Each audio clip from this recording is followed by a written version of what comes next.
Pessoal, boa tarde, sejam todos muito bem-vindos a Garcia e Moreno. Como sempre, um orgulho ter a vossa parceria para contar com vocês aqui conosco. Hoje, para a gente falar nesse webinagro, nesse nosso encontro, sobre um tema que é muito pouco debatido, mas que ele tem uma relevância extraordinária dentro do nosso cenário tributário. Ok? Estamos falando aqui das subvenções governamentais. Porém, nós falaremos nesse webinagro de subvenções governamentais voltados especificamente aos créditos presumidos de ICMS.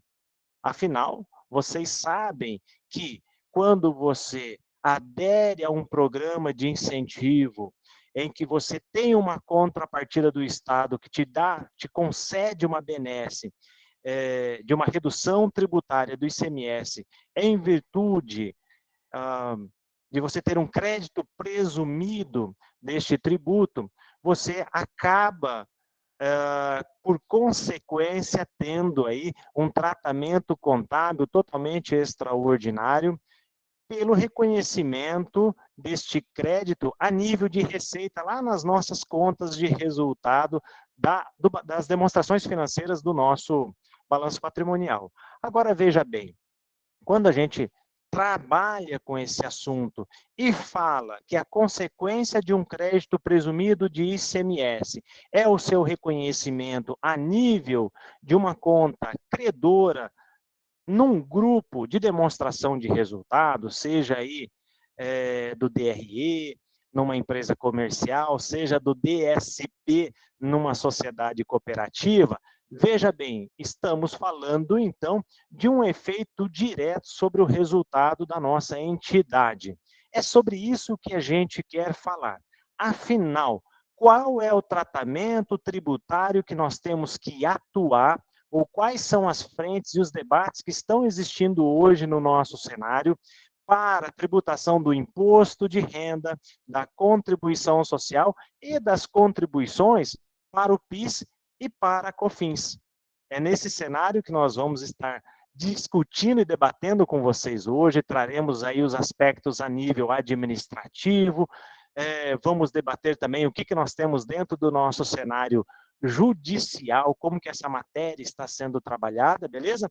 Para que vocês consigam também levar o tema para os vossos gestores, para a direção e constatar e ter uma análise dentro do cenário da sua corporação se o modelo que vocês atuam e trabalham hoje, se esse modelo ele imputa algum tipo de risco tributário, risco que eu estou falando aqui no sentido de termos aí um possível passivo a descoberto, né?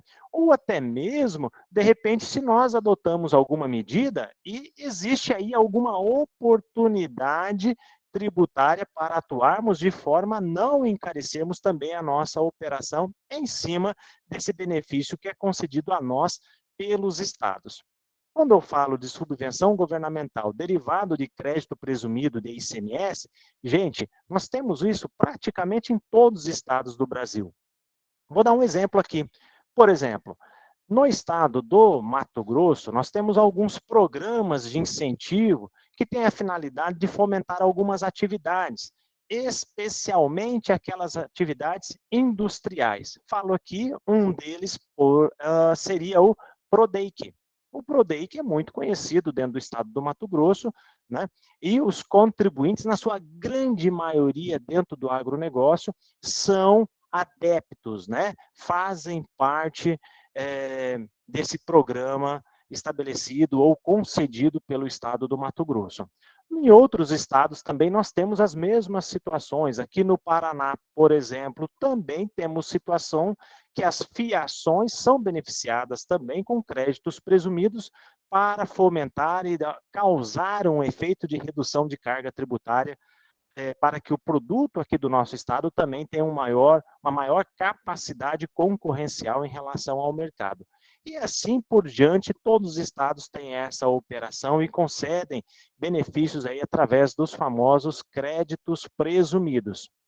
É pensando nisso que aí nós vamos discutir sobre isso e primeiro temos que fazer uma introdução um cenário para entendermos o que são as subvenções governamentais, como que elas se classificam, porque eu acho que tão importante quanto tudo isso aí do aspecto tributário é entender efetivamente o nosso crédito presumido de IPI, de ICMS. Ele é o quê? Que é uma subvenção? Se é uma subvenção, qual o perfil dessa subvenção que eu me encaixo?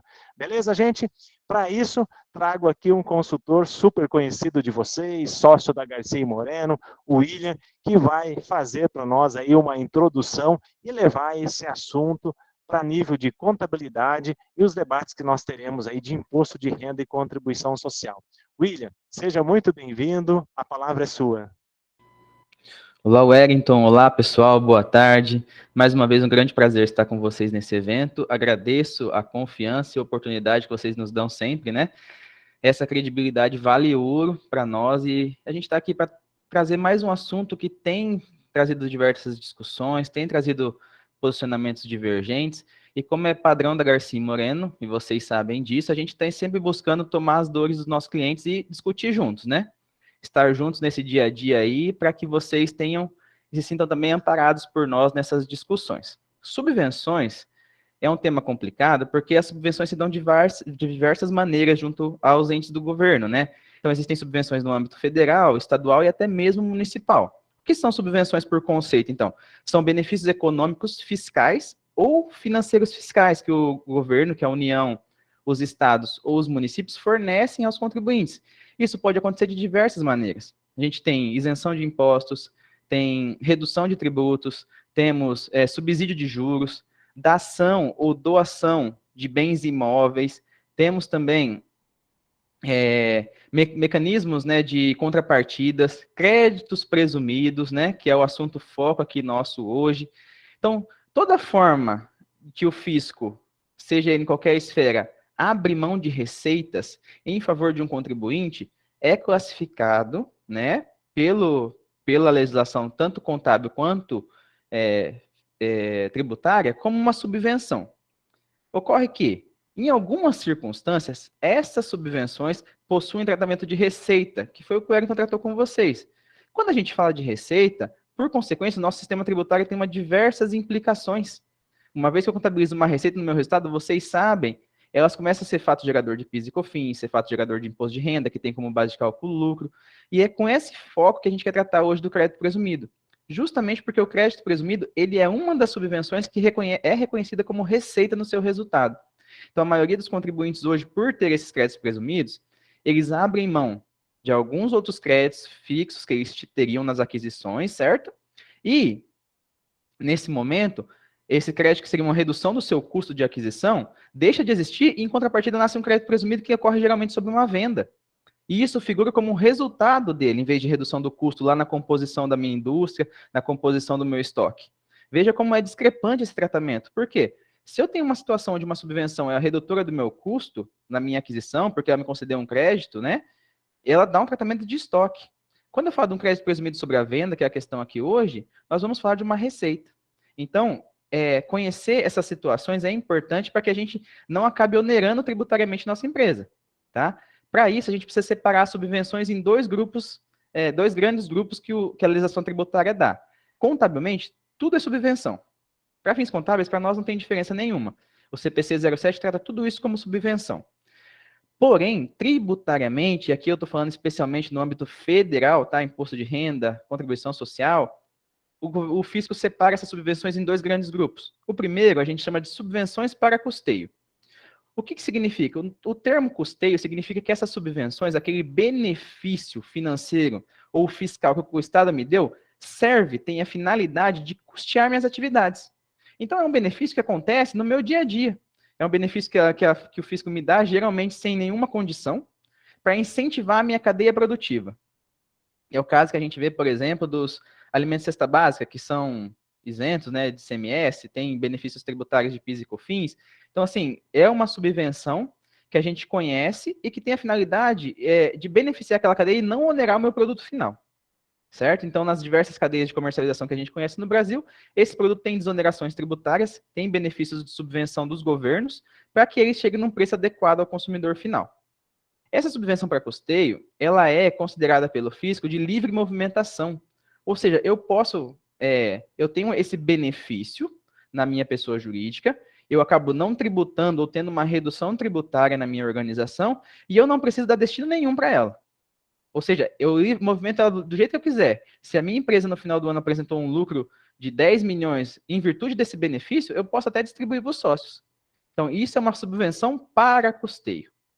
Em outro momento, nós temos as subvenções consideradas para investimento. E aí está o grande X da questão da nossa discussão de hoje. As subvenções para investimentos, elas são classificadas como receita no resultado, mas ela tem uma finalidade que a Lei 12.973 veio trazer para nós como implantação, expansão ou ampliação de negócios. Olha só, o próprio nome já traz para a gente, né, pessoal? Se eu tenho uma subvenção que é considerada para investimento, eu tenho que investir. E aí está a grande diferença da subvenção para investimento da subvenção para custeio. Por quê? A subvenção para custeio tem livre movimentação. A subvenção para investimento não tem. Então, se eu estou falando que eu tenho uma subvenção que o governo me condiciona ela a investir, eu não posso distribuir esse lucro para os meus sócios. Eu não posso, então, às vezes, receber um crédito presumido que viabiliza meu negócio, às vezes, e no final do ano eu pegar o valor total que eu tive lá e destinar como lucros para os meus sócios e distribuí-los. Então, por isso, a subvenção de investimento, inclusive, tem um tratamento específico. Elas devem ser destinadas a uma reserva contábil específica, chamada Reserva de Incentivos Fiscais, prevista lá na Lei 6.404, que é a Lei das Sociedades Empresariais, né? Antigamente, sociedades anônimas, que a gente falava, mas que se aplica a todas hoje, para que esses recursos permaneçam na minha empresa e me possibilite fazer investimentos. Possibilite ampliar meus negócios, possibilite ampliar minha planta industrial, fazer contratações, né? Diversificar minhas atividades, instalar novas filiais ou entrepostos em áreas consideradas de desenvolvimento, né? Que necessitam de desenvolvimento. Então, as duas primeiras caixinhas que a gente precisa separar são essas. Como o Ayrton sempre fala, né? Temos assuntos separados aqui. Primeiro, a subvenção para custeio. Livre movimentação, uma subvenção geralmente concedida sem nenhum requisito de contrapartida, uma subvenção que tem a finalidade de me desonerar a cadeia produtiva. Na outra caixinha, nós temos a subvenção para investimento, que como ela é para investimento, me reivindica que eu tenha que investir. Por que nós temos que separar isso? No âmbito contábil não tem diferenciação, mas no âmbito tributário, as subvenções para custeio, elas são tributadas. Então, se eu tenho uma empresa lucro real, que eu reconheço um crédito presumido, que quando eu analiso as características desse crédito presumido, eu falo assim, esse crédito presumido aqui é subvenção para custeio, ele é tributado. Agora, se eu tenho um crédito presumido que eu analisei as condições dele junto ao Estado e entendo que ele é uma subvenção para investimento, lá no meu LALUR eu não vou tributar. Então, eu vou ter essa receita no meu resultado, vou aumentar o meu lucro, mas a minha base tributária vai ser reduzida. Por quê? Eu vou causar uma exclusão no meu LALUR com a finalidade de não onerar meu produto, de desonerar a minha empresa tributariamente e possibilitar investimentos. Perdão, pessoal. Então, essa é a grande X da questão da gente necessariamente ter que separar aquilo que é subvenção para custeio daquela que é subvenção para investimento. E aí, essa discussão vem se arrastando há muito tempo, né? Aquilo que é considerado pelo contribuinte geralmente como subvenção para investimento, o fisco que entende que é para custeio. Por que isso acontece? A Receita Federal quer arrecadar e o contribuinte quer desonerar. Então, fica essa discussão eterna. E no âmbito do ICMS, tá? O Orlando vai poder contribuir conosco daqui a pouco, vocês vão entender. Existia uma guerra fiscal que causava dos mais diversos benefícios que eram criados pelos estados, a revelia muitas vezes até do CONFAS, e que eram considerados pelos contribuintes como subvenção para investimento. Só que quando você ia ver intrinsecamente a sua natureza, percebia-se que ele só tinha a condição de desonerar a cadeia. Não me implicava nenhuma contrapartida. E aí, o fisco vinha e falava, não, a Receita Federal vinha, analisava a sua apuração de imposto de renda e falava assim, não, isso aqui é custeio, você vai ter que tributar. Ela implicava numa adição lá no LALUR, glosava aquela exclusão, e apontava um tributo, tinha um passivo tributário omisso nisso. Quando chegou em 2017, o governo federal, os órgãos do legislativo, promulgaram uma lei complementar de número 160 de 2017, que ela tinha, então, a intenção de acabar com isso. Nós tínhamos até ali várias soluções de consulta, uma falando que era subvenção para investimento, uma falando que era subvenção para custeio.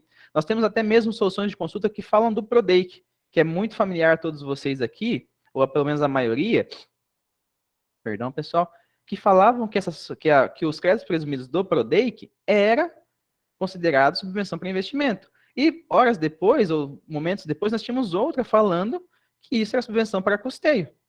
Então, notem que nós, em virtude dessas diversas decisões diferentes, em virtude dessas discussões, a lei complementar veio e falou o seguinte: ela pegou o artigo 30 da 12973, que é uma lei federal que fala o que é subvenção para investimento, e falou assim: ó, a partir de agora, todos os benefícios fiscais, econômicos fiscais, considerados, né, do ICMS, serão considerados como subvenção para investimento, respeitados, olha lá, as condições previstas no caput do artigo 30.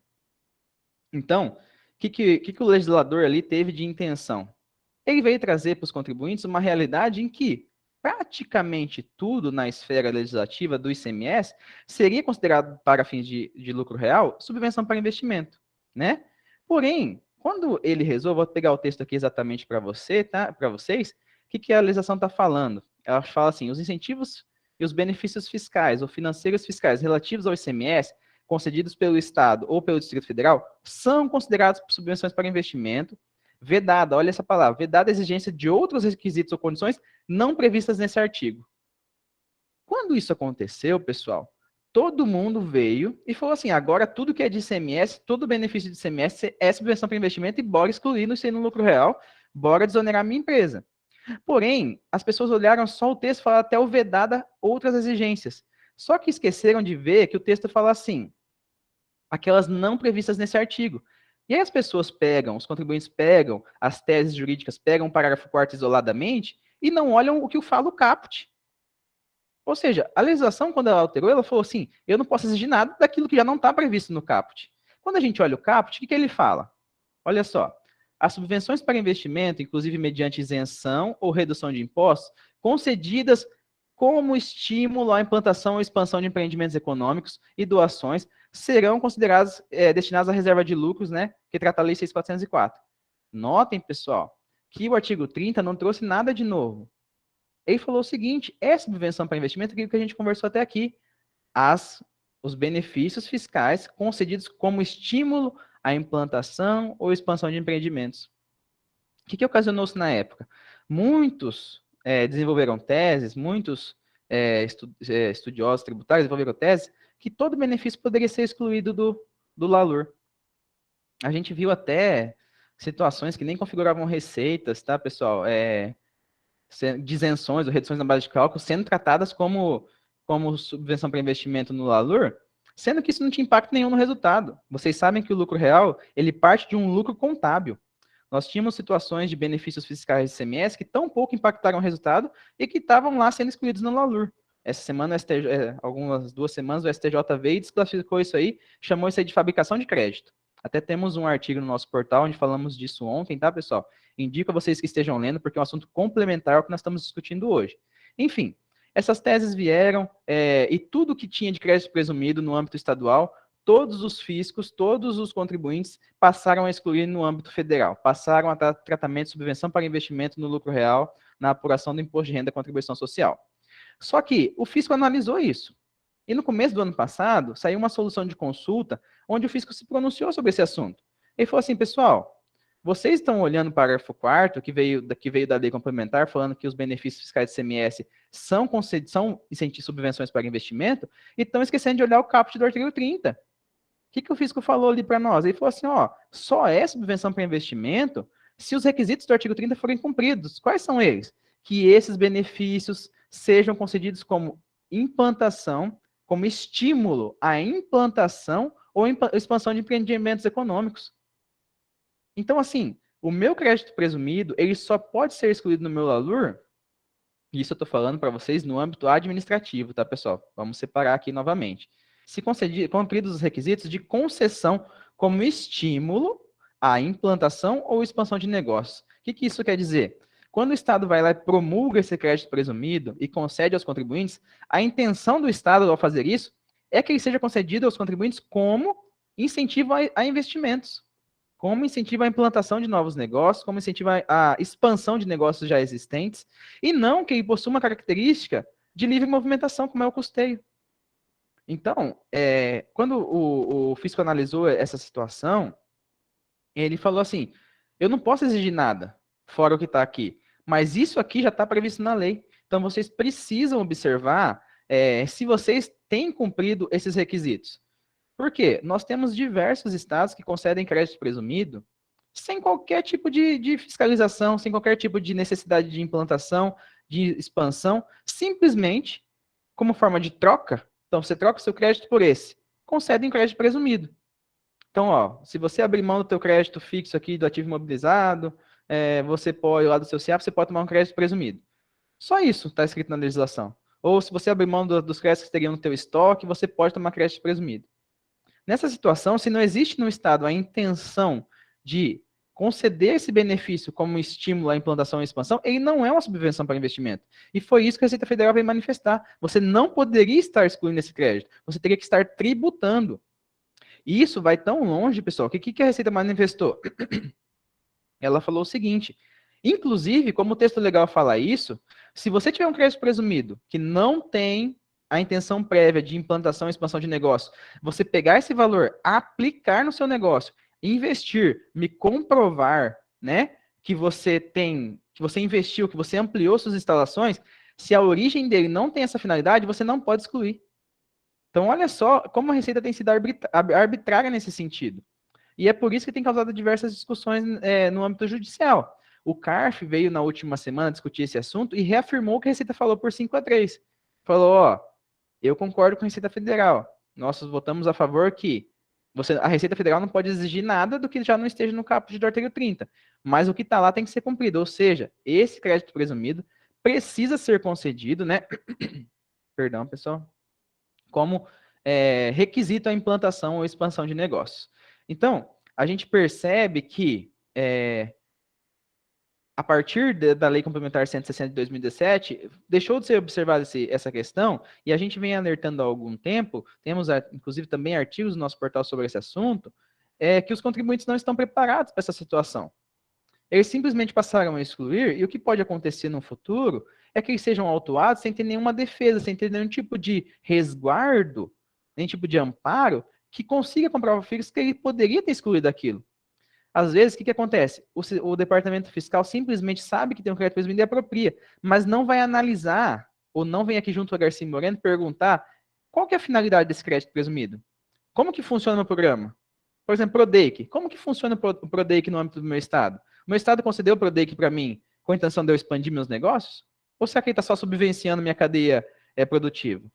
Se você faz essas perguntas para algumas pessoas, elas não sabem responder. E o que isso se agrava? Agrava que a pessoa do fiscal, geralmente do ICMS, não é a mesma que é por imposto de renda e PIS e COFINS.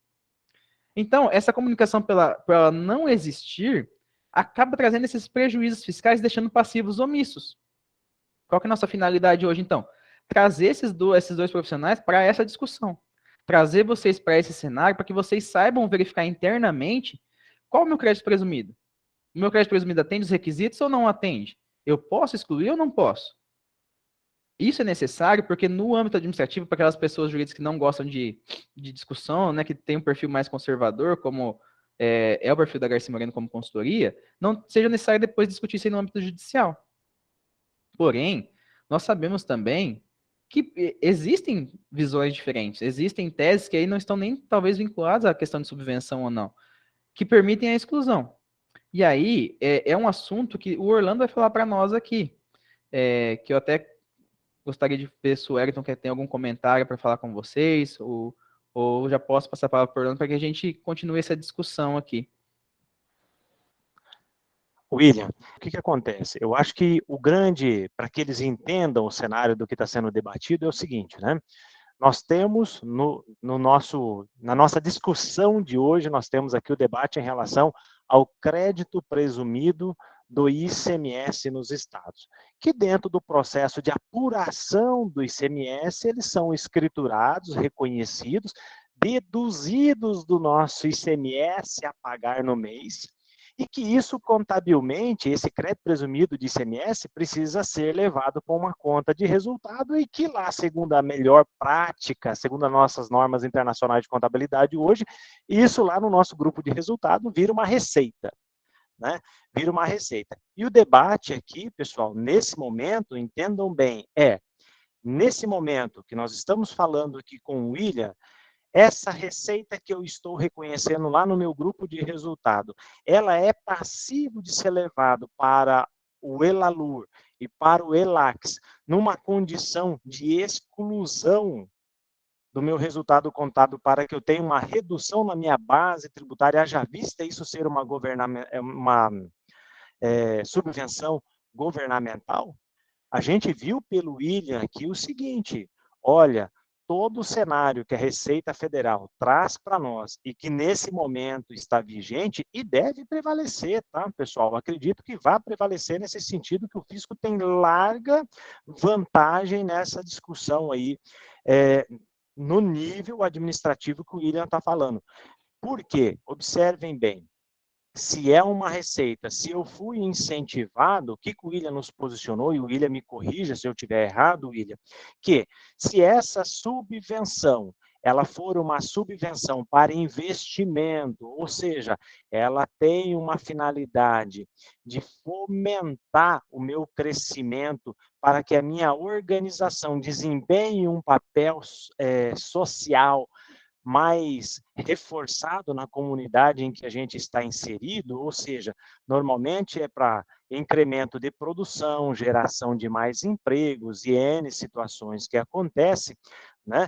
Se isso for uma subvenção, considerada uma subvenção para investimentos, o meu programa que eu estou inserido, no formato que eu tenho o acordo com o meu Estado, for uma subvenção para investimento, né, William? Eu estou entendendo, então, que nós temos um direito de utilizar essa subvenção para investimento para uma exclusão no LALUR. É isso?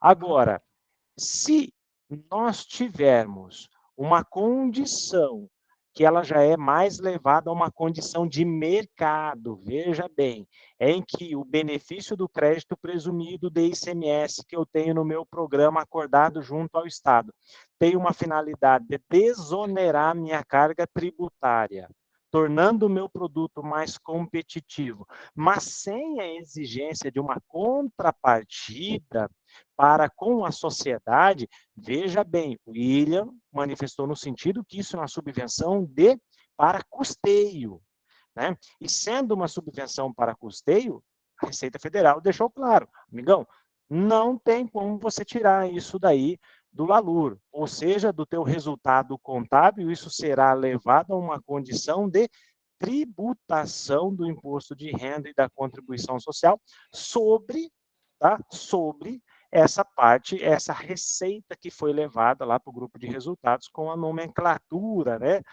subvenção governamental. É isso, William? Perfeito. Resumindo, vamos Então, dizer assim? resumindo, é isso, né? Eu analisei meu programa, analisei meu crédito, ele tem características de subvencionar investimentos, ampliar negócios, instalar novos negócios, posso excluir no LALUR. Contabilizei como receita e excluo no LALUR. Não foi assim, ou seja, apenas custeou minha cadeia produtiva, não posso excluir. E aí, quando eu excluo, cabe complementar, né, pessoal, como a gente disse, que para que eu possa, né, então fazer essa exclusão e não tributar, eu preciso destinar para uma reserva. Esse valor desse crédito presumido vai ser levado para uma reserva de incentivos fiscais, vai ficar depositado lá. Por que eu fiz com entende? Se você não destinou esses recursos para reservas, você vier distribuir, como que você vai possibilitar que esse recurso seja custear seus investimentos? Ele não vai, ele simplesmente vai para o bolso dos sócios. Então, é necessário... William, fantástico, me perdoe a interrupção, mas isso daí é fantástico. Primeiro, eu tenho que ter uma condição de atender o requisito de uma subvenção para investimento. Mas tão importante ou mais importante do que isso é a gente estar cumprindo os requisitos, né? Porque tem gente que vai lá também, classifica um determinado crédito presumido como uma subvenção para investimento, que de repente até aquela natureza permitiria aquele entendimento, porém, ele não cumpre os requisitos, ou seja, se o fisco for abrir um processo fiscalizatório e criar uma verificação em relação ao reconhecimento daquilo, ele não atende os requisitos para uma subvenção de investimento, né? Muito bem pontuado isso aí, William. Sim, assim, no recurso que o CARF analisou, que a gente até publicou no nosso portal, essa foi uma das coisas que apontou contra o contribuinte. Ele foi lá, deu classificação de subvenção para investimento, né? Não tinha a concessão como estilo implantação de negócio, de novos negócios, e ainda não destinou para reserva. Aí o fisco falou, você não cumpre nenhuma desses requisitos. E tributou o contribuinte, o CARF deu parecer favorável à fazenda. Então, o que eu posso fazer com essa minha subvenção para investimento? Eu posso apenas capitalizar ela nessa reserva, ou então colocar como capital social. Também, pessoal, vale destacar, né? Vale complementar, já que a gente está falando desse assunto, que eu não posso sabendo que eu vou aderir no ano de 2023, por exemplo, no programa do governo, que é a subvenção para investimento, reduzir meu capital social em 2022, para que depois eu capitalize essas subvenções nos anos seguintes. Isso aí é uma simulação e o fisco já alertou isso aí que vai pegar. Então, se eu, que é o adequado, o que é o correto? Se eu recebi uma subvenção e considerei ela para subvenção para investimento, ela tem que ficar no meu PL, seja como reserva, seja como capital social. E ela só pode servir para absorver prejuízos. Então, se eu tiver um prejuízo acumulado, eu até absorvo ele, mas depois eu tenho que reconstituir essa reserva novamente. Então, eu não posso dar aquela questão que nós falamos lá no começo, livre movimentação para esse valor. Ele tem que ser aplicado no meu negócio. Ok? Ok, William, ok. Eu acho que está entendido. Vamos ver aqui. Agora, o que nós vamos fazer, né? Levando sempre nessa toada de entender o que está acontecendo, a nível também não só administrativo, mas também jurídico. Eu trouxe aqui para bater um papo com a gente e falar também sobre o assunto, o Orlando Schelliga. O Orlando é responsável pela área jurídica aqui na Garcia e Moreno, e o Orlando vai falar um pouquinho para a gente sobre o cenário jurídico, sobre esse assunto a nível de imposto de renda. Como que na esfera judicial o assunto está sendo tratado. Tudo bem, pessoal? Orlando, por favor, se aproxime conosco aqui, você é convidado, a palavra é sua. Muito obrigado, Wellington. Quero começar aqui parabenizando a apresentação brilhante do William, né? E dizer que eu estava matando saudade aqui. Como sou contador e trabalhei por mais de 20 anos, né, como contador, eu estava fazendo aqui o razonete, né? Redução de estoque, reserva, incentivo fiscal, resultado, enfim, o que ele foi falando aqui, eu fui desenhando para poder fechar as duas coisas e o raciocínio, quer dizer, ficou muito legal, sabe? Então, parabéns ao William. Obrigado pelas palavras, viu? Foi muito esclarecedor, tá? Saúdo os demais também, e agradeço pela oportunidade, né, de estar aqui participando desse breve bate-papo, né? Assim, eu conheço também, como disse, como contador, um pouco do sofrimento do contador, né, com relação à interpretação de normas da Receita Federal, e vira e mexe a Receita, ela quer esticar ou quer alargar algum tipo de entendimento. Então, em alguns pontos aqui, nós vamos divergir um pouquinho, eu vou divergir um pouquinho do William, mas a gente vai, no final, chegar a um acordo com relação a isso, tá? Eu gosto muito de uma frase de Thomas Hobbes,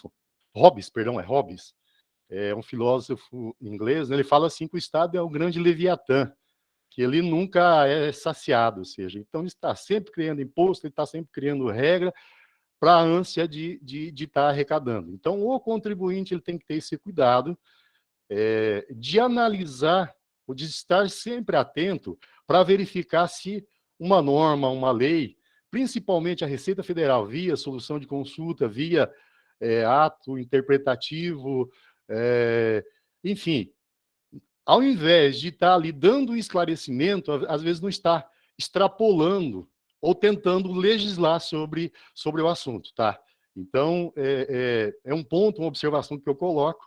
Eu, como contador, ao longo desses anos, né, sempre me colocava a Receita Federal como soberana, ou seja, fez, não se contesta, mas vocês vão ver que não é bem por aí. Então, a gente tem que estar sempre atento a questão do planejamento tributário, ou seja, esticou o que estava na lei, trouxe entendimento equivocado, é possível discutir, às vezes no âmbito administrativo, às vezes no judiciário, mas é possível trazer a verdade à tona. E quem que vai dizer a verdade sobre isso? É o judiciário, é o STJ, é o STF, mas, mesmo assim, a Receita, em muitos casos, continua ainda não aceitando essas decisões, e a gente vai ver uma situação parecida que está acontecendo agora.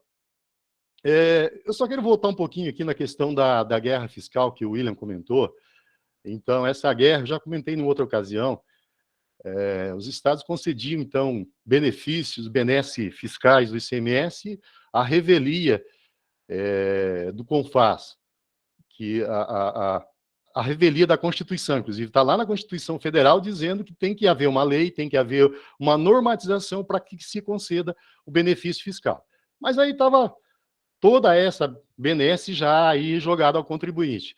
Daí veio a lei complementar e disse o seguinte: espera aí, estados, vocês que tiverem, então, leis à revelia do CONFAS, vocês podem serem perdoados desses, desde que você, perdoados desses, de qualquer tipo de penalidade, desde que vocês façam o quê? Digam quais são os benefícios que vocês concederam aos seus contribuintes.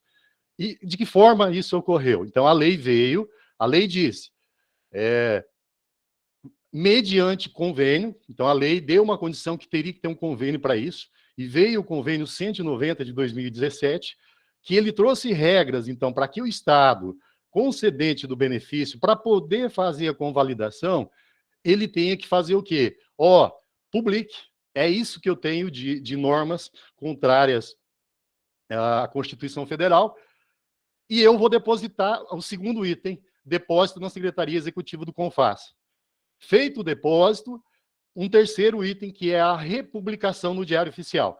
Fazendo isso, esses benefícios, então, concedidos à revelia do CONFAS, eles foram, então, convalidados. Tá? Essa é a convalidação feita mediante a Lei Complementar 160, que veio com esse objetivo, e o convênio 190 também. Ok?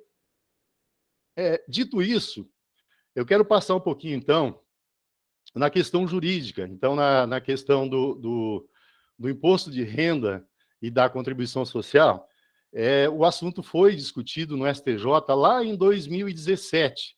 Então, teve um recurso especial, que chegou até o STJ, e o STJ, então, se pronunciou dizendo, o recurso especial 1517-492 do Paraná, em que ele se pronuncia, então, dizendo: os créditos presumidos não integram a base de cálculo do ICMS, porque não se caracterizam como receita do contribuinte, né? E aí ele continua alguma coisa nesse sentido, assim, que a Receita Federal, vindo a tributar imposto de renda e contribuição social, aquilo que o Estado abriu mão, o Estado deu uma benesse, a Receita não pode vir tributando. Então, isso caracteriza uma invasão de competência. Então, a relatora do julgado, deixa eu só encontrar o nome dela aqui, Maria Helena, do STJ, o relator original era o Og Fernandes, salvo engano. Então, a relatora fez um brilhante voto e ele serviu, então, como voto, digamos, paradigma, que ficou, então, como acórdão. E nesse sentido, tá? Então, de que caracteriza uma invasão de competência vir a Receita Federal tentar tributar aquilo que o Estado abriu mão disso, certo? E nesse julgamento, fala-se também da Lei Complementar 160, que eu havia dito. Ela alterou a Lei 12.973, no parágrafo 4º, criando aquela condição que o William estava falando, que daí a decisão judicial, a decisão do STJ, diz o seguinte: espera aí, o Estado concedeu o benefício, o Estado foi lá, depositou isso no CONFAS, publicou no seu diário oficial, ou seja, deu transparência de que tinha o benefício fiscal. Para o judiciário, isso é considerado investimento. Isso está dito na decisão, certo? É claro que aí voltamos a questão do que eu estava falando no início. A Receita Federal continua soltando solução de consulta, tentando e não acatando essa decisão que aqui está. Tá? Esse assunto aqui tentou-se chegar no STF, teve um mandado de segurança, e inclusive foi no final de 2021, agora recente, um mandado de segurança lá do Rio Grande do Sul, que teve origem lá, que tentou-se, então, a repercussão geral, que é uma regra para o recurso extraordinário, que é o recurso do STF, né?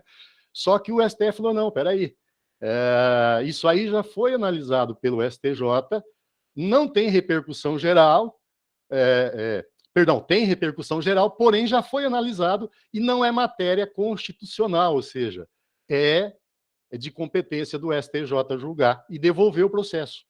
Ou seja, feito isso, transitou em julgado. Não vai subir recurso, embora a Receita, digamos, se tiver outra oportunidade, vai tentar continuar tentando subir esse recurso. Tá? Mas, então, a meu ver aqui, pelo que eu analiso esse processo, então, esse processo de 2017 teve, então, uma decisão favorável ao contribuinte, não considerando, então, essa questão lá, perdão, considerando que o benefício do ICMS é considerado como investimento. Estou dizendo, novamente, repito, no âmbito do judiciário. No administrativo, a Receita continua ainda publicando soluções de consulta e dizendo de forma diferente disso aí.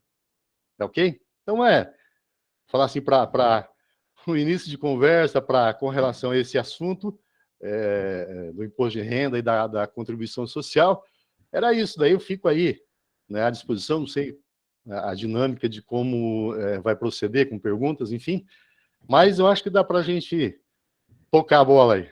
Wellington. Moral da história, Orlando. Assim, dizendo, nós moramos no Brasil e nem tudo que se fala se escreve, e às vezes o que se escreve nem sempre há uma certeza, né? Então, nós temos um cenário aí, pessoal, e nós conhecemos os nossos clientes, sabemos o perfil de gestão, o perfil da gestão tributária, o perfil dos riscos, os níveis de riscos que são assumidos dentro de cada característica de gestores que nós temos nas corporações. E aí fica a dica, né, para que se avalie isso dentro do seu cenário, para que se calcule e se conheça, afinal, de quanto estamos falando e quais são os nossos riscos. Antes de fechar essa caixinha, tá? Antes de fecharmos essa caixa aí do imposto de renda, eu gostaria de fazer uma observação, e o William me ajude se de repente ele achar que merece algum complemento. Mas veja bem, alguns estados do Brasil, quando a gente pega centro-oeste e norte do Brasil, nordeste, nós temos alguns programas de incentivos que eles são, a gente tem alguns programas de incentivos que eles são, por característica, redutores de base de cálculo da nossa arrecadação de imposto de renda, né? Um deles, por exemplo, é o Sudam. Então, o que a gente, a princípio, no tema imposto de renda, já trabalha com vocês aqui? Fala, poxa vida, né? Muitos de nossos clientes que estão no centro-oeste e que estão no norte do Brasil ou no nordeste já estão contemplados dentro das áreas e das atividades que têm direito ou que já gozam das reduções da Sudam e da Sudene. Agora, veja bem, se eu tenho benefícios de redução que podem trazer efeitos de redução da carga tributária de imposto de renda, que podem chegar até 82,5% do valor do tributo, será que vale a pena a discussão? Será que vale a pena o risco? Então, pessoal, cada corporação, cada atividade e cenário tem uma análise muito particular em relação a isso daí. Eu acho, e aí o William e o Orlando, que estavam no tema, Eu acho o seguinte, pessoal, o que mais vale dentro dessa discussão que nós estamos tendo aqui até o momento é uma coisa chamada processos internos, a conformidade dos processos internos. A grande verdade é que em muitas corporações a gente observa que a área que apura ICMS, que homologa os programas, que corre atrás de buscar essas reduções, esses benefícios tributários de tal forma que traga reduções da carga para dentro da sua corporação, muitas vezes não há uma conversação entre esses profissionais da área fiscal ou até jurídico que atuam buscando os benefícios para a corporação, com os profissionais lá da contabilidade, com os profissionais lá da área de imposto de renda. Então, é muito importante que essas pessoas, que esses processos estejam todos linkados para que haja uma visão única em cima disso. Afinal, se eu tenho um crédito presumido de ICMS, estou escriturando ele lá na minha apuração de ICMS, levando para minha EFD ICMS. Cara, qual o tratamento contábil que isso está sendo dado? Né, William? Eu acho que isso daí é um ponto muito importante da rotina desse trabalho. Eu concordo, Wellington. Eu acho que esse compliance tributário, né? Essa gestão tributária é necessária para que você encontre as melhores oportunidades, né? Igual aqui, acredito que a gente pode consolidar o que o Orlando está falando, porque assim, o fisco traçou uma vertente muito forte no texto legal, onde ele afirmou, separou custeio, investimento, aquilo que não é tributado. Aí o judiciário vem, como o Wellington bem esclareceu, e traça outra tese. Ele fala assim, tudo bem, você está falando isso aí, tá no texto legal, existe subvenção para custeio e investimento no texto legal. Agora eu vou para o seguinte, e a competência para tributar? Então vocês veem que existe outras formas de discussão que aí justifica-se ou não, e eu acredito que é isso que o Ayrton complementou para nós, conforme o teu perfil tributário. Nós temos clientes da nossa carteira, por exemplo, que tem Sudã, que tem uma baixíssima carga de imposto de renda, e que não justifica correr risco, às vezes, para discutir esse conceito de crédito presumido ali no judiciário. Porém, tem outros que podem, até mesmo através de mandado de segurança, o Orlando me corrija, o Wellington, se eu estiver errado, buscar uma segurança jurídica e uma oportunidade tributária aí. Então, essa gestão tributária, ela precisa ser integrada, né? Eu acho que é isso que o Wellington complementou para nós. Eu não posso ter um Frankenstein, né? Um braço fica num lugar, a perna fica no outro, é um corpo. A minha empresa é um corpo que precisa estar conversando, precisa estar em sincronia. Ainda que cada um tenha a sua atividade, um precisa estar sabendo qual é a minha realidade empresarial, né? Qual é a minha realidade tributária. Então, qual que é a finalidade? Eu sei que aqui tem profissionais de CMS, por exemplo. Estou vendo a Andressa da Cocari, né? A Andressa escutando alguma coisa assim, ela pode falar para quem por imposto de renda, qual que é o tratamento que você está dando? Então, a finalidade da Garcia Moreno é atuar junto com vocês nisso. Trazer esclarecimento, trazer à luz assuntos polêmicos, assuntos de discussão em vertentes diferentes, para que possa ser possível esse aperfeiçoamento, né, da gestão. Às vezes, até mesmo desoneração tributária que não está sendo aplicada numa pessoa jurídica. William, deixa eu... É muito comum, né, William? Me perdoa, Orlando, só um segundinho. É muito comum o seguinte, né? O pessoal do ICMS normalmente acha que não tem nada a ver com o assunto de imposto de renda. E vice-versa. Então, aqui nós estamos provando que a linguagem é uma só. Mas, principalmente, não só o pessoal do imposto de renda, que às vezes até quem faz o imposto de renda, muitas vezes não é o profissional responsável pelas rotinas de contabilização. Então, a contabilização, o profissional de apuração do imposto de renda, o profissional de apuração de ICMS, deve ter uma única linguagem, até porque se um dia isso for objeto de questionamento, fiscalização, a gente não vai poder ter mais de uma explicação, a gente vai ter que ter um fundamento único que é motivador da qual tenha sido aí os fundamentos das medidas adotadas. Não Pode ser falar, pego de Orlando. surpresa, né, Wellington? Exatamente. O William estava falando com relação à medida aqui nesse caso, o requisito para o mandado de segurança é o direito líquido e certo. Então, por conta de que esse processo transitou em julgado no STJ, como eu falei, tentaram subir um recurso extraordinário para o STF, não conseguiram, isso transitou em julgado, embora a Receita não tenha aceitado.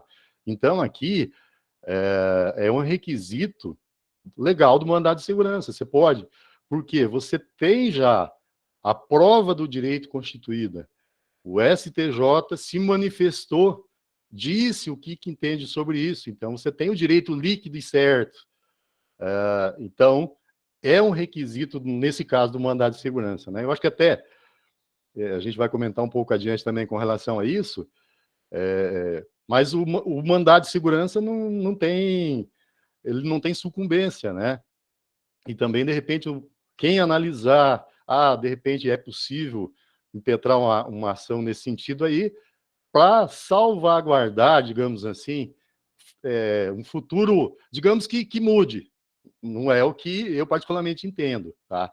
Mas não se sabe o judiciário brasileiro. Então, o que poderia ser feito? De repente, faz-se um depósito judicial, discute a matéria em juízo, né, via mandado de segurança, porque vai chegar no mesmo lugar, já foi julgado, e a vantagem de que, né, você pode, de repente, quem tributou, buscar os últimos 5 anos também, e quem sabe parar de fazer daqui para frente, tá? Então, a medida aqui, William, eu vejo totalmente cabível o mandado de segurança por conta da existência do direito líquido e certo, do trânsito, de ter ocorrido o trânsito em julgado com relação a essa matéria. Ou seja, se eu perceber que na minha entidade é compensatória essa discussão, existem meios judiciais de segurança que eu consigo discutir isso e assim, não entrar talvez até mesmo em méritos passados para correr risco junto ao fisco, abrir período prescricional, né, Wellington? Mas tomar medidas, às vezes, de planejamentos futuros que me permitam avaliar melhor esse assunto, né? Exatamente. Legal, moçada. É isso daí.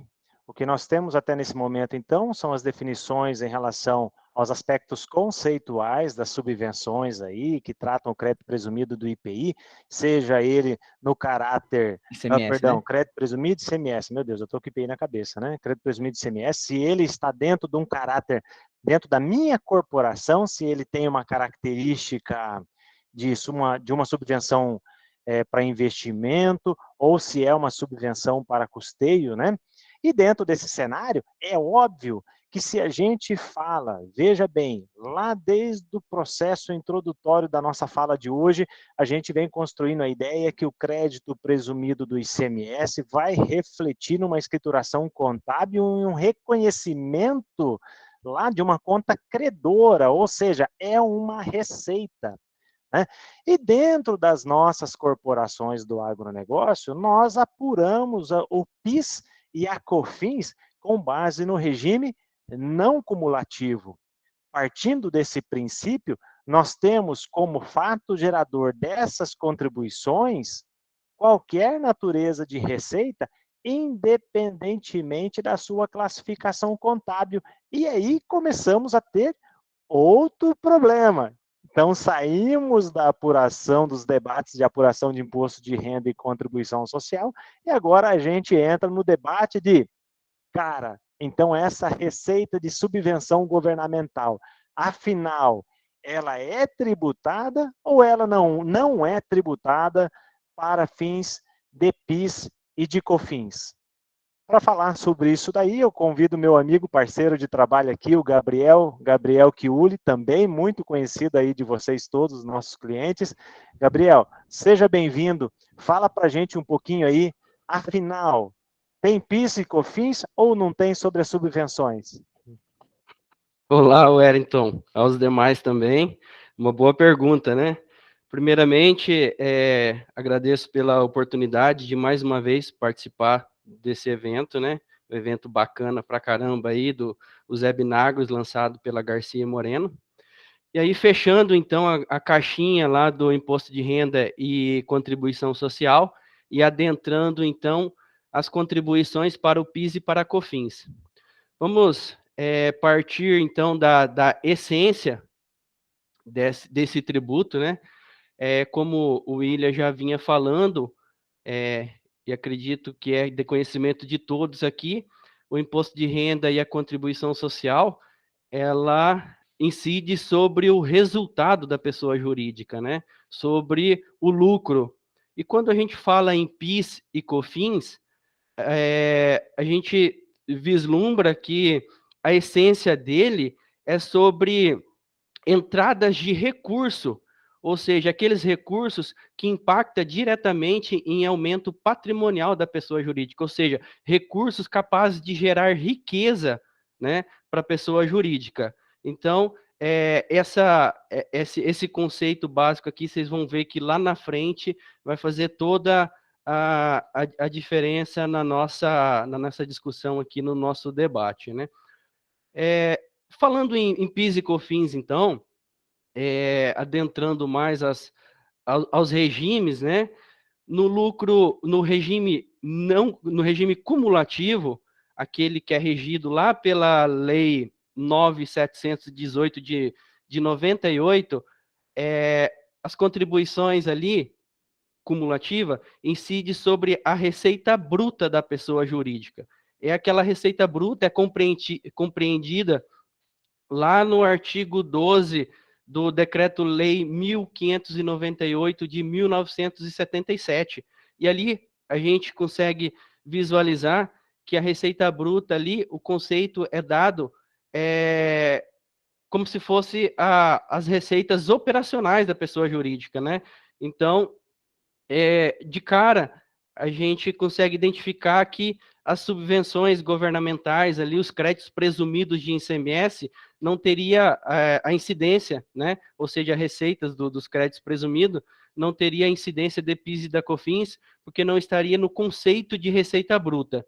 Então, toda a discussão é levado para o regime não cumulativo. Como o Wellington já disse, no regime não cumulativo, a incidência das contribuições é o total das receitas auferidas pela pessoa jurídica. E ali ainda vai um pouquinho além. Além do total, ele determina que é independentemente da denominação ou da classificação contábil, certo? E aí, partindo então para o ingresso, né, para a entrada de crédito presumido, que é reconhecido lá como na conta credora do resultado, a legislação do regime não cumulativo, lá no artigo 9º do parágrafo 3º do artigo 1º da Lei 10.833, ela fala que não integra a base de cálculo das contribuições para o PIS e para a COFINS, as subvenções governamentais que tenha como cunho investimento. Logo, aquelas que é de custeio fica sujeita à tributação, né? Então, a Receita Federal vem aplicando isso na sua essência, vem aplicando aí a escrita literal da legislação, né? Inclusive, em determinadas soluções de consulta, ela vem dizendo aí que as subvenções para investimento, na qual o William já conceituou, né? Não entraria na base de cálculo do PIS e da COFINS. Porém, aquelas subvenções que é para custeio, essa ficaria, então, sujeito à tributação do PIS e da COFINS pelas alíquotas básicas, sendo que não tem previsão aí para excluir da receita, né? Porém, a discussão aqui vai um pouco mais além. O que é receita para PIS e COFINS, né? Uma vez que o regime não cumulativo determina que todas as receitas devem ser tributadas, independentemente da denominação ou classificação contábil. Aí a gente parte para a essência do tributo, né? Que é sobre ingressos de recurso que tenha aumento de riqueza, ou seja, aqueles recursos capazes de gerar aumento patrimonial da pessoa jurídica. E aí onde que vem todas as discussões que até então já está em âmbito também judicial, o Orlando vai comentar mais à frente isso aí, né? Que a princípio os juristas estão entendendo aí que essas subvenções governamentais aí de crédito presumido de ICMS, ela não estaria no conceito de receita capaz de gerar tributo de PIS e da COFINS. Teria alguma coisa para acrescentar aí, Wellington? Então, Gabriel, veja bem, né? Se a gente for fazer uma síntese disso daí, né? Eu acho que PIS e COFINS é um tributo muito, são contribuições, tributos muito conceituais, né? Eu acho, a gente sempre brinca aqui, até nos nossos treinamentos de PIS e COFINS, a gente fala o seguinte sempre, né? Olha, pessoal, se não entender o funcionamento, o conceito da motivação, da forma que é tributada as contribuições para o PIS e para a COFINS, normalmente a pessoa vai fazer sempre um trabalho mecânico, porque vai ter sempre dificuldade na rotina do dia a dia em compreender como acontece a tributação e se constitui o fato gerador desses tributos. Agora, veja bem, né? Quando a gente, desde lá da nossa fala inicial hoje, né? A gente vem falando, olha, as subvenções governamentais, seja ela de investimento, seja ela de custeio, vai constituir lá na contabilidade uma conta credor, um lançamento credor que vai ser dito que isso daí é uma receita. Então, para o conceito de fato gerador de PIS e COFINS, na visão da Receita Federal é assim, né? Olha, houve um lançamento credor lá no grupo de resultado, o que acontece? É um aspecto conceitual. Então, a partir do momento que você tem uma receita sendo levada para um grupo de resultado na contabilidade, você já tem um reconhecimento de um fato gerador para fins de tributação de PIS e COFINS. E o que o Gabriel estava falando ali é sempre essa preocupação, né? Subvenção para investimento, subvenção para custeio.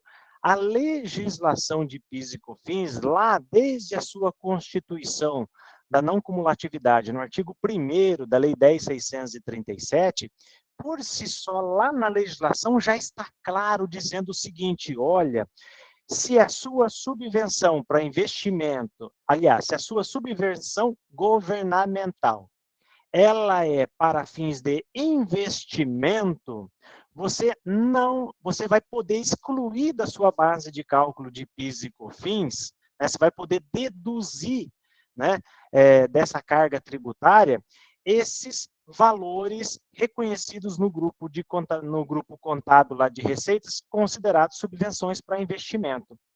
E a legislação não fala mais nada além disso das demais subvenções. Então, veja bem, de pronto a gente já tem uma primeira preocupação, para lá. A minha subvenção é uma subvenção de investimento para investimento, é uma subvenção para custeio. Se ela for uma subvenção para investimento, eu já tenho previsão legal direto na legislação de PIS e COFINS para deduzir da tributação, ok? Fazer lá, tá entre os itens de possíveis deduções. Agora, veja bem, e se a minha subvenção governamental, o meu crédito presumido do ICMS, no caso que a gente está discutindo hoje aqui, se ele é para custeio? Olha lá, se ele é para custeio, não está previsto entre as possíveis deduções, né? Consequentemente, essa receita, numa visão assim, bastante simples, vamos simplificar ela aqui, né, Gabriel? A Receita Federal entenderia, então, que essa conta contábil com essa receita de subvenção para custeio deveria receber a tributação de PIS e COFINS. Agora, voltando à discussão do conceito de PIS e COFINS, o conceito de PIS e COFINS é muito claro. PIS e COFINS, diferente do IPI, diferente do ICMS, que tem uma incidência tributária sobre uma movimentação física, sobre aspectos físicos do produto, PIS e COFINS, se você estudar lá toda a legislação que o constituiu, você vai entender que sempre foram tributos de natureza financeira. Isso significa dizer que são tributos que, para que eu ofereça tributação a essas contribuições, o fato gerador tem que ter uma natureza de caixa, tem que ter uma natureza de geração de riqueza. E aí entra a discussão, né, sobre as subvenções de custeio.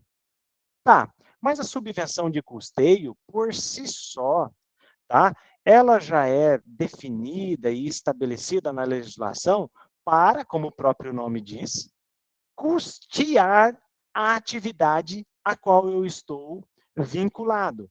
Se a finalidade é custear a atividade, então, na verdade, a finalidade da subvenção do crédito presumido do ICMS, a sua finalidade é o quê? Reduzir custo de produção, reduzir custo tributário, fazer reduções de tal forma que eu tenha um produto competitivo dentro do meu estado, ok? Se você está falando, então, se nós estamos falando que a subvenção de custeio tem essa finalidade de redução de custo, tá? Viabilidade da produção, o que acontece? Nós não estamos falando de ingresso de uma nova receita. Nós não estamos falando de um reconhecimento de que isso é uma riqueza. Isso não é. Tá? Ele é um abatimento de custo para fins de viabilidade de atividade econômica. Dentro desse cenário, a gente não consegue vislumbrar que que essa receita ela seria tributada para PIS e COFINS. Mas daí as pessoas falam assim, né? Ah, mas acontece que é receita. Ela é receita por causa do reconhecimento da melhor prática contábil. Vocês concordam comigo? Ela é receita por causa dessa necessidade de reconhecimento, ou seja, a roupagem, a exigência legal de como contabilizar isso é que dá essa característica. Mas eu poderia, por exemplo, contabilizar isso, se não fosse essa melhor prática, e já peço perdão ao William aqui, para eu não sofrer nenhuma intransigência contábil, mas o que acontece? Eu poderia, por exemplo, sobre o meu ICMS, sobre a venda, deduzir um crédito presumido. Porque se vocês olharem todos os programas que concedem o crédito presumido, ele fala assim, olha, o Estado concede para essa atividade ou para a sua empresa assim, crédito presumido no importe de tanto, de tal forma que na operação subsequente, quando da sua saída, o seu débito da operação seja em 5%, seja em 7%, tá? Seja em 9%, seja em 3%. Beleza, pessoal? Então, veja bem, que daí a gente teria uma outra visão. O que eu estou querendo dizer aqui para fechar o meu entendimento para o William poder se manifestar? É o seguinte, estou dizendo para vocês que nós temos um cenário tributário que é uma consequência do modelo de contabilização. Tá? Mas que nós não vemos dentro desse cenário tributário uma condição adequada de tributação, ou que favoreça a tributação de PIS e COFINS em relação a essa subvenção, mesmo sendo ela de custeio. William, fique à vontade, a palavra é sua. Wellington, obrigado pela oportunidade. O que eu queria destacar é exatamente isso. Na verdade, a gente, quando tem uma visão de demonstração financeira, a gente precisa se recordar que ela tem a finalidade de trazer informação para quem é externo. Então, alguém que olhe meu DRE e meu balanço e tome conclusões a partir daquilo que está contabilizado. Então, por que eu tenho essa receita que o Wellington falou? Simplesmente para que a pessoa que é externa à entidade entenda que uma parte do meu resultado está sendo subvenciada pelo governo, seja qual esfera for. Então, é por isso que dá-se essa classificação. Porém, no meu entendimento, seria talvez muito mais adequado ser uma redutora do custo, nem aparecer. Porque, como o Wellington bem disse, eu estou abrindo mão de outros créditos que reduziriam meu estoque lá na constituição do custo. Então, às vezes, a classificação contábil por uma questão de informação, uma questão que a gente chama de reporte, ela traz implicações tributárias que talvez nem caberiam. E aqui, esse assunto é um ótimo exemplo disso aí. Ou seja, a classificação contábil no modelo contábil existente hoje favorece o fisco ao entendimento de que há uma tributação sobre essa natureza de receita. Concorda comigo? Gabriel, você gostaria de fazer alguma colocação? Pessoal, nesse sentido aí, na mesma toada nossa, na mesma linha, né? Vou chamar novamente aqui o Orlando, para que o Orlando também manifeste para nós como que na esfera judicial esse tema está sendo tratado hoje. Orlando, diz para nós aí, na esfera judicial, qual a vertente hoje a ser seguida? Wellington, deixa eu primeiro aqui fazer só um comentário, né, de assim, o quão eu estou aprendendo hoje aí com os colegas, né? O Gabriel falando e eu novamente aqui fazendo minhas razões, e assim, que oportunidade, né, nós estamos tendo, porque todos nós estamos aprendendo aí com profissionais, né, nesse sentido aí de trazer esses esclarecimentos, né? E vou fazer só um pequeno merchan. Todo dia, quase todo dia, há publicação no site da Garcia Moreno com relação a matérias do STF, do STJ, do CARF, com relação a assuntos tributários, e às vezes não também, tá? Para exatamente aí chamar a atenção, né, para o pessoal ir se familiarizando, de repente, com alguns termos, com algumas expressões que aparecem aí no judiciário, tá? E é importante a gente estar sempre antenado, o que está sendo falado, né? E nesse caso aqui, né, dos créditos presumidos, PIS e COFINS, o assunto, nesse caso, ele está sendo discutido no STF, tá? Inclusive, ele já tem lá uma formação de maioria a favor do contribuinte, de 6 votos a 5, né, o tema 843, né, um tema de repercussão geral, e o ministro aposentado, o Celso de Mello, ele sugeriu, ele como relator do recurso extraordinário, ele sugeriu o tema, dizendo assim, surge incompatível com a Constituição Federal a inclusão da base de cálculo da COFINS e da contribuição dos créditos presumidos do ICMS. Então, ele deu, então, aqui, esse foi o voto condutor, né, para essa repercussão geral. E como isso aqui estava num ambiente virtual, o ministro, o Gilmar Mendes, ele pediu destaque. Existe lá um pedido de vista, um pedido de destaque, em que o ministro ele tem um tempo maior para analisar esse processo. Então, o processo, digamos assim, não baixou, não transitou em julgado por conta desse pedido que foi feito ali pelo Gilmar Mendes. Mas, como eu falo, já dado maioria aqui em favor do contribuinte. E um fato importante, aí só a título de curiosidade, né, que o ministro Celso, na aposentadoria dele, ele passou para o presidente do tribunal dizendo que ele quer que os votos dele sejam considerados, né? Eu pesquisei, não cheguei a ver se esse pedido dele foi aceito, né? No sentido de que aqui já votou, já foi, tá? No STJ, houve um processo também, conseguiram chegar a um processo até lá, e é um processo mais recente, mas ele também transitou em julgado. Então, ele voltou, foi dado ganho de causa também para o contribuinte nessa situação aqui também. Volto para ti, Wellington. Legal, pessoal.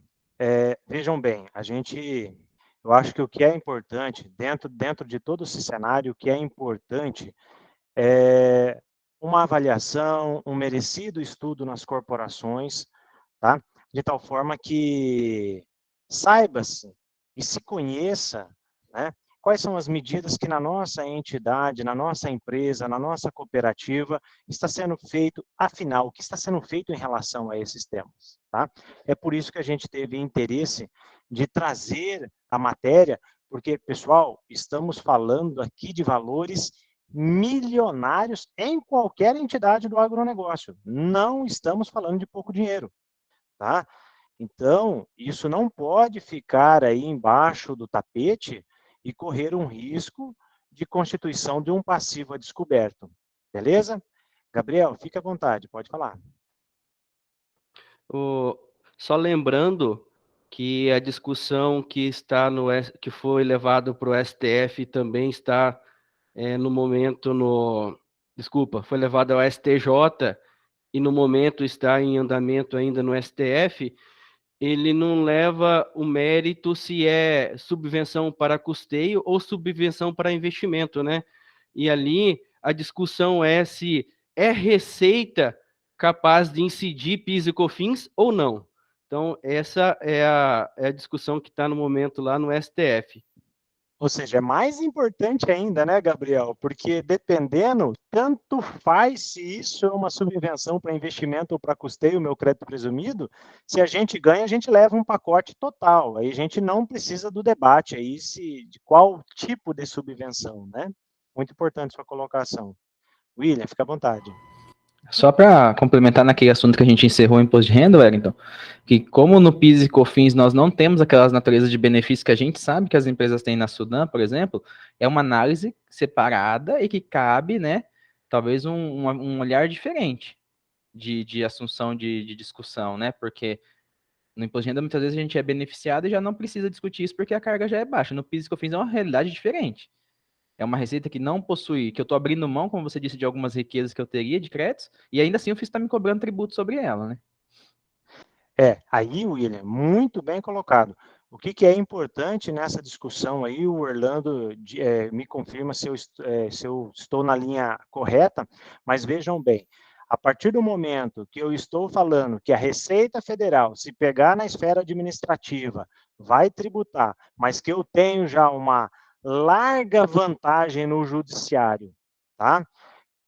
Com já votos a favor, aguardando apenas a liquidação de sentença aí, para a gente poder ter o trânsito julgado, o que acontece? Não justifica mais eu oferecer a tributação dessas receitas aí ao PIS e a COFINS.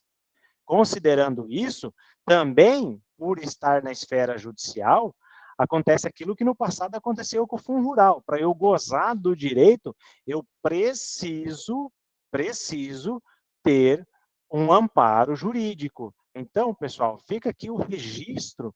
A Garcia Moreno tem a área jurídica, tem esse produto. Você pode, obviamente, vocês podem ver que a gente não influencia jurídico de nenhum cliente, mas se depender de algum apoio nosso aqui para esse produto através da Garcia Moreno, para você também garantir a sua tutela e não incorrer em riscos a respeito desse assunto, pode contar conosco aqui, nós vamos ter um enorme prazer em fazer parte desse projeto aí com vocês. De qualquer forma, o que a gente quer hoje com esse evento aqui é puxar vocês para esse movimento. Gente, vamos ver como que isso está sendo feito na nossa corporação. Leva isso para cima, toca esse barco aí, porque o assunto é muito importante, merece uma especial atenção. Orlando, algum comentário? Não, só validando o que você falou, nesse caso aqui sim, já existe jurisprudência firme, no sentido realmente também, de novo, aqui do mandado de segurança, né? Em que, novamente, se você tiver, digamos assim, o cliente tiver qualquer tipo de receio, impetra o mandado de segurança por conta já desse placar formado, dessa análise já feita, que está, digamos aí, não formalizou a baixa somente do processo, mas já está formada a maioria, e isso foi, inclusive, utilizado no processo lá no STJ, ou seja, o processo do STJ é de um mandado de segurança também, então, entra com mandado de segurança e a Receita quiser subir o processo, vai tentar subir até um ponto, tá? Apenas para formalização do trânsito em julgado, tá? É nesse sentido que eu quero colocar realmente e me colocar à disposição aí no que for necessário para atender os clientes, para a gente conversar e ver, né?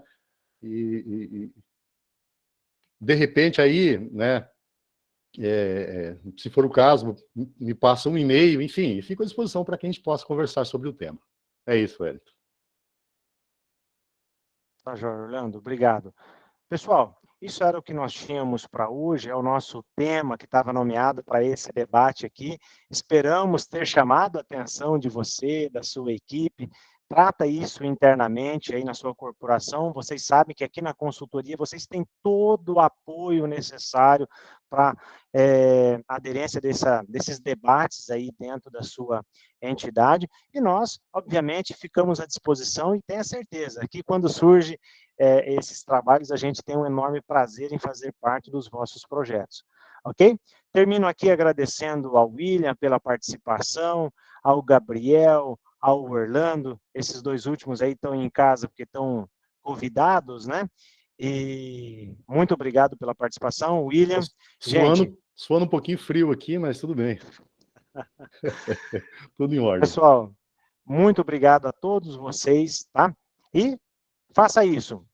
Verifique esse assunto na sua corporação e traga para nós. Vamos discutir com vocês os casos particulares de cada um das suas entidades. Muito obrigado mais uma vez, um forte abraço e até a próxima.